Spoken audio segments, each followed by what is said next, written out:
Okay, magandang hapon, Bayang Pilipinas. Bago ang lahat guys, ay gusto ko muna sabihin sa inyo na ako ay neutral akong tao. Wala akong kinakampihan, tinitingnan ko lang kung sino ang matimbang at yung hindi. Yung mga hindi matimbang na may nagagawa sa bayan, sa kapwa, yun ang aking tinitingnan at dyan ako nag-comments. But it doesn't mean nga ako ay may ginapanigan. Ang masasabi ko lang naman ay huwag muna natin husgahan or siraan si Sara Duterte kasi hindi pa natin alam kung ano ang kanyang desisyon sa darating na eleksyon. Huwag muna kayong magmadali. Dahil marami pang panahon ang tatakbo, marami pang panahon ang darating, at mahaba pa ang panahon na pag-isipan natin. Unang-una, kailangan natin ang unity dahil para sa ating bayan. Matunog ngayon guys ang pangalan ni Sir Raffy Tulfo. Marami nang nagalabasan ngayon na mga videos, mga comments.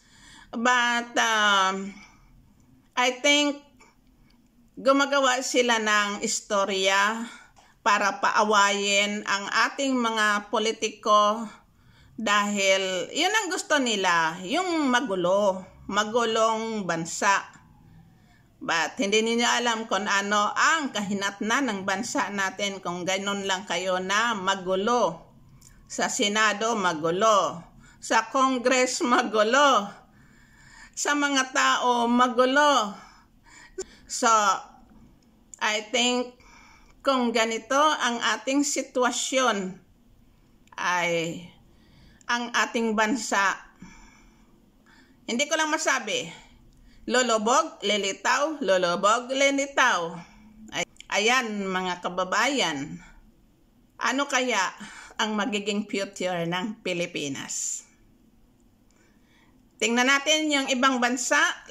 Example, ang Amerika ngayon. Tingnan nyo, magulo. Huwag natin gayahin sila kasi sila, malaki ang pondo nila, ang fund nila. Mahina ang korupsyon nila, pero ginagamit nila sa gira ang kanilang fund or pera ng Amerika. Sa akin naman, kung ating pag-uusapan mo na ngayon ay si Sir Raffy Tulfo. Si Sir Raffy Tulfo ay I don't think nga mag-run siya ng presidente sa Pilipinas. Para ano pa ang kanyang pag-run? Anong kailangan niya? Pera? Salary? I don't think so. Mayroon siya. Hindi siya nangangailangan ng pera. At kahit andyan lang siya sa Senado, marami ang kanyang magawa or marami siyang ma-discover. At sa ating mga kritiko, alam ninyo guys, yes, si Sir Raffy Tulfo ay isang well-known, kilala na YouTubers or vloggers. Ang kanyang mga supporters ay mga mostly OFW. Isa na ako doon, kasama na ako. But kahit alam ko na siya ay malaking vloggers, billion ang income niya, tinitingnan ko rin siya. At ako ay tumitingin ng utang na loob. Hindi para sa akin, kundi para sa ating kapwa na mga natutulungan niya.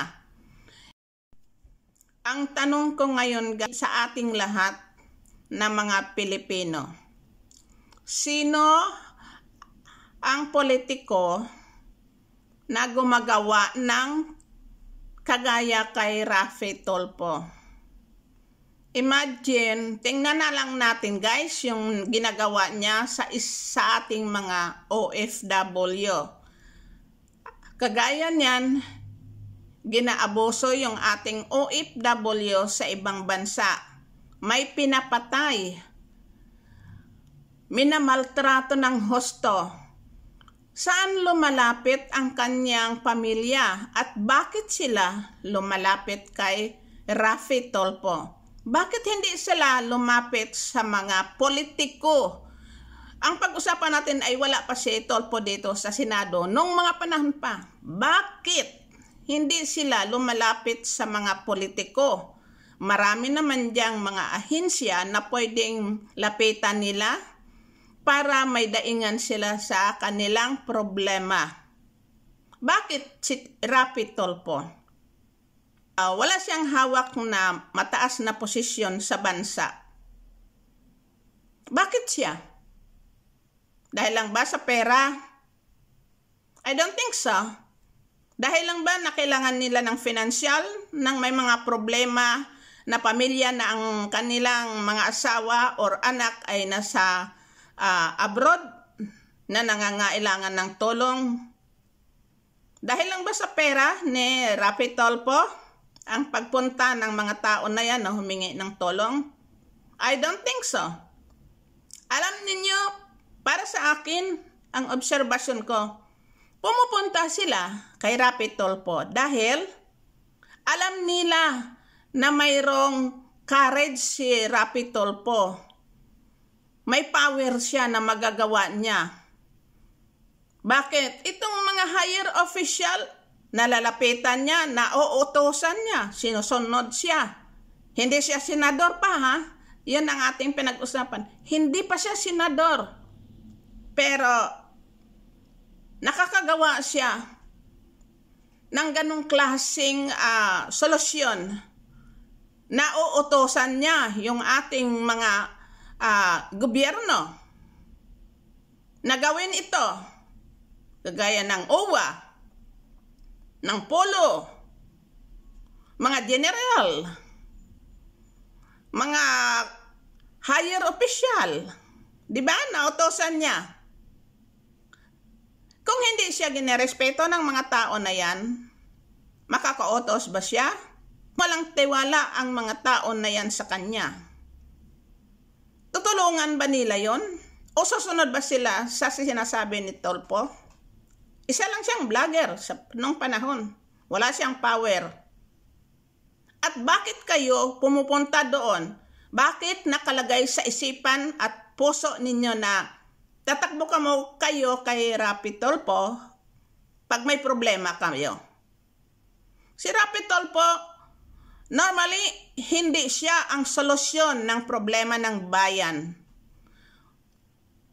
At hindi rin siya ang solusyon sa problema ng mga tao. Ang pagtulong niya ay isang voluntary. Kung ayaw niyang tumulong, pwede niyang gawin yun. Dahil hindi niya kayo obligasyon. Wala siyang obligasyon sa bayan noong panahon. Dahil wala naman siyang posisyon. Isa siyang vlogger. Isa siyang journalist. Di ba natin naisip yun? Dahil magaling siya makisama, makiusap. Kinikilala niya ang mga tao at nire-respeto niya. Kaya sumusunod sa kanya. Diba? So ngayon, nasa Senado siya. Ano ang gina-expectar ninyo sa kanya? Yung lahat ng problema ng bansa ay itakbo ninyo sa kanya. Pag hindi niya nagawa, i-criticize ninyo, magwalwal kayo dyan sa labas. Gusto ninyong sirain ang kanyang reputasyon. Diba? Iyon ang purpose ninyo eh. Iyon ang ugali nating Pinoy na hindi tayo edukado. At saka hindi tayo marunong tumingin ng utang na loob sa kapwa natin. masarap lang ang kapwa natin kung may makuha tayo. Pero pag wala tayong makuha, tae na. Wala na kayong pagkilala. Ngayon, ang ating mga kapwa gumagawa ng istorya, ang caption ng kanilang mga videos ay napaka-aggressive, masamang tao na ang tingin nila kay Raffy Tulfo. Or else, ganun lang ang ginagawa ninyo, ang inyong title ay parang ang labas ay napakasama ni Raffy Tulfo para kayo panoorin ng tao. Magkaroon kayo ng views, magkaroon kayo ng subscribers. Papaawayin ninyo. Gawaan ninyo ng title ang video ninyo na sabihin ninyo nag-aaway na or kakasuhan na ni Raffy Tulfo yung mga tao nga naga-comments, yung mga tao na gumagawa ng title sa kanilang vlogger. Si Raffy Tulfo, hindi yan kagaya sa utak natin. Hindi yan siya magkaso o bigyan kayo ng panahon dahil wala naman siyang makuha sa inyo. Ang kanyang main purpose ay kung paano niya magawa ang trabaho niya at makatulong siya sa ating kapwa. Kaya kahit nandyan siya sa Senado, tuloy pa rin ang kanyang show or ang kanyang palabas kasi inaasahan siya ng mga OFW. Yes, hindi niya matulungan ang lahat. Kasi hindi naman niya obligasyon yun eh. Wala siyang obligasyon. Kusang loob niya na ginagawa yun. Ngayon, nandyan siya sa Senado. May obligasyon siya sa trabaho niya na dapat niyang tapusin. Dapat niyang gampanan. Ngayon, marami ang nagagalit dyan sa mga colleague niya sa Senado. Ito ang nakakatuwa, no? Noong wala pa si Raffy Tulfo sa Senado, walang nagabukas sa mga fund ng bawat agency kung magkano ang tinatanggap nila at kung saan napunta yung fund na yan ng agency o yung mga project. Walang nagatanong, walang naga-open. Bakit? Dahil kanya-kanya silang may inuupuan na buntot, kaya walang maka-open. Ngayon, binuksan ni Raffy Tulfo. Nagalit ang lahat. Kasi chismis lang daw ang dinadala ni Raffy Tulfo sa Senado. Pero para sa akin, since din na nanonood ako sa kanyang programa, wala akong nakikita. Sarili niyang pera ang ginagastos niya sa pagtulong sa ating OFW. May mga namamatay, walang igastos pa uwi, ginagastosan niya. Hinahanap ni Raffy Tulfo ang mga fund na yan kung saan napunta. Sinimulan lang niya yon sa secret fund ng DepEd kay Inday Sara Duterte kasi para makapasok siya sa pagtatanong, iyon lang ang tinanong niya. But wala naman siyang sinabi na si Sara Duterte ay nag-corrupt doon sa budget na yon na 125 million. Dahil alam niya, may tiwala siya kay Sara na hindi ganong klaseng tao. Hindi lang niya masabi. Pero iyon ang kanyang way para makabukas siya na maghanap kung nasaan napunta ang mga budget. Ayan guys, 'di ba? Sa noong hindi pa si Raffy sa Senado, nasaan napunta ang budget ng PhilHealth? I think nabuksan na yan noon, kaya lang walang nagporsige doon na magtanong sa kanila.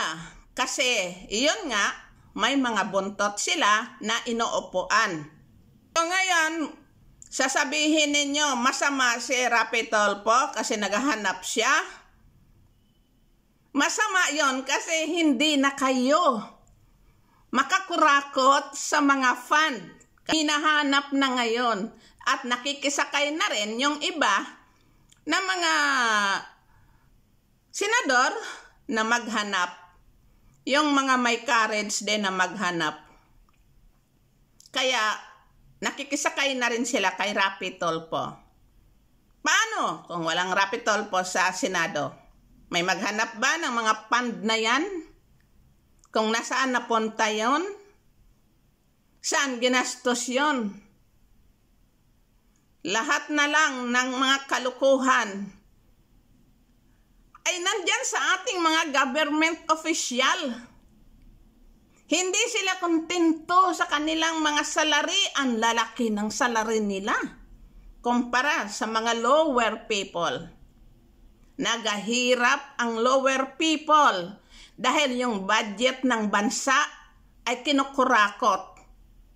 Sa totoo lang, sino ba ang hindi nangurakot dyan? Well, mayroon namang hindi nangungurakot dyan. Mayroon namang mabait at tumutulong naman. Kagaya dito kay Super DM. Galit na galit siya kay Rapi Tulfo. Pumunta siya ng Senado. Wala siyang appointment doon. Pinapasok siya ng mga tauhan ng ibang mga senador. Bakit si Rapi Tulfo lang ang pinupuntahan niya na hingian ng tulong? Ay nandyan naman pala ang ibang mga senador. Nagpa-picture siya. Bakit hindi na inilapit ang problema niya? Bakit si Rapi Tulfo? Dahil ang pinapanindigan mo ay doon ka nagboto sa kanya, nagsuporta ka. Okay naman yon na lumapit ka sa kanya. Pero dapat, by sequence, hindi mo alam, papasok ka lang doon. Gusto mo makausap ka ni Rapi Tulfo o makausap mo siya? Ba't hindi mo alam mayroon na doong mga nakasalang na iba? May appointment? Unfair naman yon na ikaw, Super DM, ang kanyang unahin na bigyang tsansa o e-entertain niya. Samantalang mayroon doong nakasalang na mga may appointment. Hindi mo ba iniisip yung fairness? Ang iniisip mo lang yung sarili mo. Tipin mo. Mag-isip ka nga. Isa ka rin na, bata ka pa. Siguro may pinag-aralan ka naman kasi pag buka ng bunganga mo, may laman. Pero isipin mo rin yung fairness ng sarili mo at sa kapwa mo. Maging fair ka sa kapwa mo. Ngayon, dyan ka sa labas, magngal-ngal ka. Sisiraan mo na si Rapi Tulfo. Sasabihin mo, ilalabas mo ang baho niya. Hello? Anong ilalabas mong baho niya? Yung personal life niya? Walang may karapatan na maglabas ng personal life ng tao. Dahil personal life niya yon. Walang may karapatan doon. Kahit sino at kahit sino sa atin, hindi tayo pwede sumakay sa ganong klaseng salita na ilabas ang baho ni Rapi Tulfo. Sasabihin mo, Super DM, na plastic si Rapi Tulfo. Bakit? May appointment ba siya sa iyo at wala ka namang appointment. Mali ka. Kaya next time, mag-appointment kayo. Hindi na magpaka-importante ka. Maraming importante. Lahat kayo importante kay Rapi Tulfo. Kahit sino, importante sa kanya. Pinagbibigyan niya kung may time siya. Pero sa panahon na yon, marami pala siyang dapat harapin ng mga may appointment. Ngayon, ngal-ngal ka na ngal-ngal dyan. Dahil gusto na mo ng maraming viewers, subscribers? No. Hindi yan sila, una lang yon, sa una lang kasi nang isyoso sila. Pero hindi kanila itolerate. Kasi ang mga taong bayan napapagod na sa iyo, Super DM. Pagod na sa bunganga mo. Hindi ko sinasabi na si Rapi Tulfo ay perpektong tao. May baho. Tayo, may sariling baho. Kaya wala tayong karapatan na halungkat ng baho niya, personal life niya. Wala tayong karapatan dyan. Ang karapatan natin yung sarili nating buhay. Iyon ang halungkatin natin kung gusto nating halungkatin. I-appreciate na lang natin kung ano ang nagawa niya sa bayan, sa kapwa, sa kanyang kusang loob na ginagawa. Dahil walang siyang obligasyon kahit kanino sa atin. Tayo, wala tayong obligasyon kahit kanino. Voluntary lang tayong nagatulong. Kaya yon ang isipin natin ha. Bago tayong magngal-ngal, ay isipin muna natin kung ano ang obligasyon natin sa bayan. Iyon ang ating isipin. Nagboto ka dahil obligasyon mo sa bayan. Hindi nga nagboto ka dahil obligasyon mo si Rapi Tulfo. Nagboto ka kay Rapi Tulfo dahil alam mo na makahingi ka ng tulong doon. Pwede naman. Makahingi ka ng tulong sa kanya. Hindi ko i-disregard yun kasi wala siyang pinipili na tulungan. Kaya, iyon ang dapat pag-isipan natin. Dapat ang goal natin ay nasa positive, hindi negative. So, maraming salamat sa mga nanonood ng videos ko at mabuhay ang ating bansang Pilipinas.